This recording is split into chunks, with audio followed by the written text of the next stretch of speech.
Segundo, tudo bem com vocês? Sejam bem-vindos à nossa aulinha de filosofia. Isso mesmo, eu vou trocar história com filosofia essa semana, porque história a gente já ter feito a revisãozinha, a gente tinha terminado o conteúdo de história. E filosofia, falta algumas coisinhas para a gente estar vendo, ok? Então, nessa aulinha falaremos sobre filosofia. Vou trazer um backgroundzinho de um pouquinho que a gente viu e vou andar um pouco, ok? Então, vamos lá. Pessoas, a última coisa que a gente havia falado eram sobre os estoicos e sobre a ataraxia, que era, de certa forma, a apatia, que você entende aquele sentimento pelo próximo, mas você não deixa aquele sentimento te abalar, atrapalhar a sua felicidade. E um ponto que os estoicos vão estabelecer é que você deve se programar, entre aspas, né?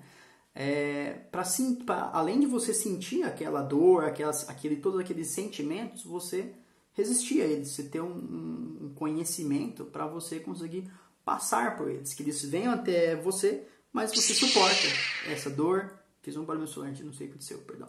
Você suporta essa dor e você lida com ela e aprende com ela. E esse era o ponto de vista dos estoicos para chegar à felicidade. O segredo para a felicidade nada mais era do que lidar com as situações com apatia. Você entende aquele sentimento, mas não deixa aquilo te abalar e atrapalhar a sua felicidade, nem te causar dor. E se te causar, você consegue suportar. Ok? A gente tinha falado sobre isso já. É um flashbackzinho breve da última coisa que nós vimos. Mas nós já tínhamos entrado nos epicuristas, que tem início na página 15 de vocês. A gente tinha entrado um pouquinho, mas estou só fazendo aquela voltinha antes da gente progredir. Ok? Os epicuristas vão também falar sobre a ataraxia ou a apatia. Acontece que um destaque que vai diferenciar os estoicos dos epicuristas é justamente o ponto em relação à dor e o sofrimento. O que eles vão dizer? Que, ao contrário dos estoicos, que você deveria suportar a dor, os epicuristas defendem que você deve evitar a dor em qualquer circunstância. Dentro do possível, você puder evitar sofrer. Qualquer tipo de dor, qualquer tipo de sentimento que te cause dor, você deve evitar. Então, esse é um dos destaques que vai causar essa diferença do pensamento dos dois, por mais que os dois vão estar falando ainda da ataraxia e da apatia, ok? E uma coisinha para vocês grifarem, caso não tenham grifado na nossa linha, que eu me recordo de ter pedido para vocês grifarem alguma coisa nessa página. Na página 15 tem um destaquezinho de Epicuro, por isso epicuristas, defendeu a busca do prazer num contexto de doutrinas filosóficas voltadas à procura da felicidade, compreendida como realização racional. Então, só para vocês grifarem esse, está nesse trechinho amarelo aqui do material de vocês. Então, eles vão, outra coisa que eles vão ter como critério em busca dessa felicidade, eles vão dizer que as sensações como prazer e dor, como critérios, são determinantes e confiáveis para a gente saber se algo é ruim ou não. Então, tudo que causa prazer para a gente pode ser bom. Peraí, calma, que isso pode ser meio dual. Algo que me causa prazer pode ser ruim, sim, mas na lógica deles poderia ser confiável. As minhas noções de prazer e de dor seriam confiáveis para eu determinar o que eu considero bom ou ruim. Isso é uma outra coisa que eles vão dizer. E como eles ficariam chamados? Gente, o nariz está coçando, desculpa. Uma coisa que eles vão ter em comum é que outras correntes filosóficas do período alexandrino, que está especificado aqui, que é o período alexandrino, na página 16, num pedacinho, para eu conseguir andar, vai ser justamente que eles buscavam, né, garantir a tranquilidade do indivíduo através da apatia. Os meus sentimentos, eu sinto eles, mas eles não me atingem e me deixam sereno e pleno da mesma forma. Então, isso era fundado em 3 princípios. Essa investigação filosófica proposta por outras correntes do período alexandrino. Veja bem, sensacionismo, a sensação é o critério de verdade e do bem, sendo este o último identificado com o prazer. Atomismo, a formação e a transformação de coisas que ocorrem por meio da união e da separação dos átomos. Semi-ateísmo, aceitação de crenças nos deuses, porém considerando que eles não interferem na formação e no governo do mundo. Então, semi-ateísmo justamente tem a ver com o ateísmo de certa forma, e por isso que tem essa forma. Gente, só um minutinho que eu vou arrumar aqui o meu banquinho e não vou editar à toa, por isso.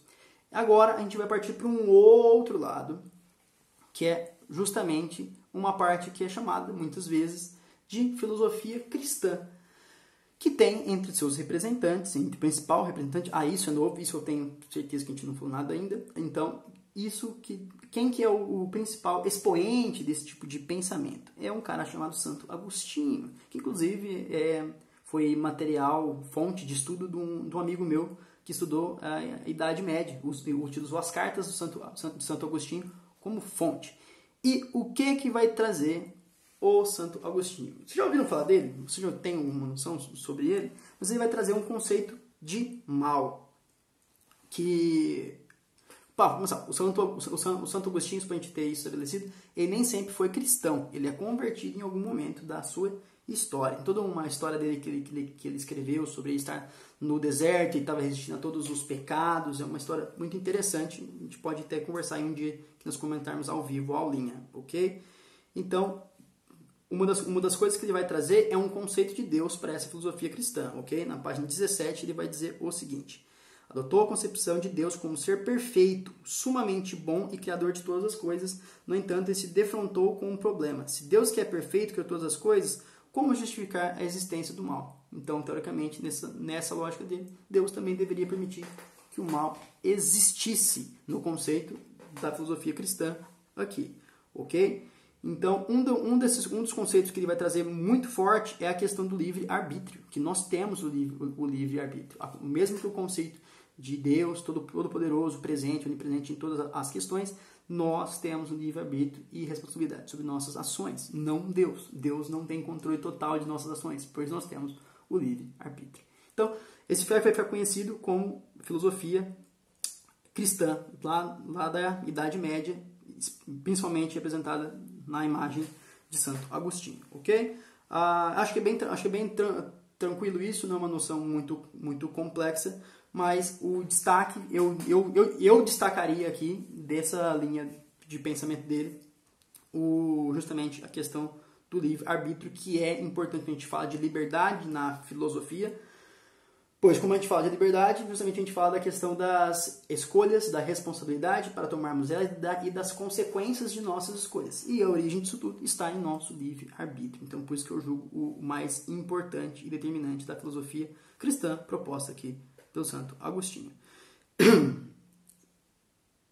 Então, um outro detalhe que eu gostaria de chamar a atenção para vocês, caso vocês quiserem isso que eu falei, na página 17, lá no penúltimo parágrafo, Agostinho destacou ainda o conceito de livre-arbítrio, entendido como a liberdade de escolha dada por Deus aos seres humanos para que pudessem direcionar a vontade à busca dos bens mais importantes. No entanto, o uso incorreto do livre-arbítrio, desviando-se dos bens espirituais em favor dos bens materiais, seria a causa do mal moral, ou seja, do pecado humano. Nesse caso, o mal e o pecado humano era possibilitado quando Deus deu o livre-arbítrio, porque quem cometia o mal, o pecado, a maldade, era o ser humano e não Deus. E o ser humano cometia isso com o livre-arbítrio dado por Deus.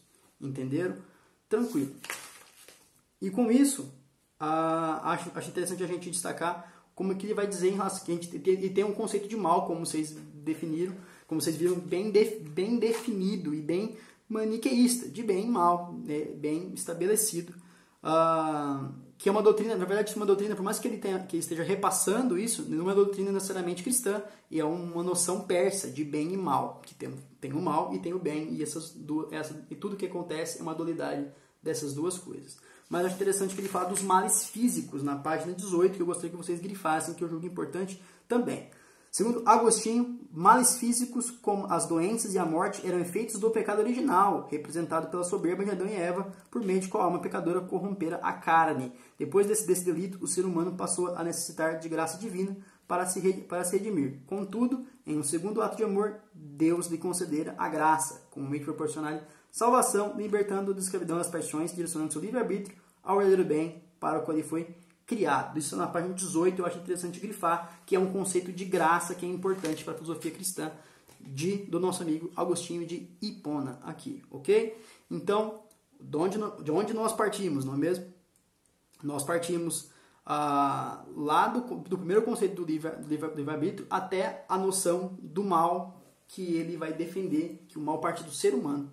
E tudo que acontece desse tipo de que é causado por males físicos à humanidade é consequência das ações dos seres humanos lá atrás, no conceito cristão, no conceito de Deus de Santo Agostinho, ou Agostinho de Hipona, como vocês preferirem chamar. Mas por que a gente estuda isso? Por que isso é tão importante? Porque o conceito de livre-arbítrio dele, a responsabilidade das escolhas e consequências é importante, não só para a filosofia cristã, mas filosofia cristã dentro de uma área maior e mais ampla. Então, pessoal, nossa aulinha foi essa. Espero que vocês tenham gostado. Qualquer dúvida, estamos aqui. E não esqueçam de comentar que vocês assistiram e quando assistiram. Vamos comentar isso aqui ao vivo também.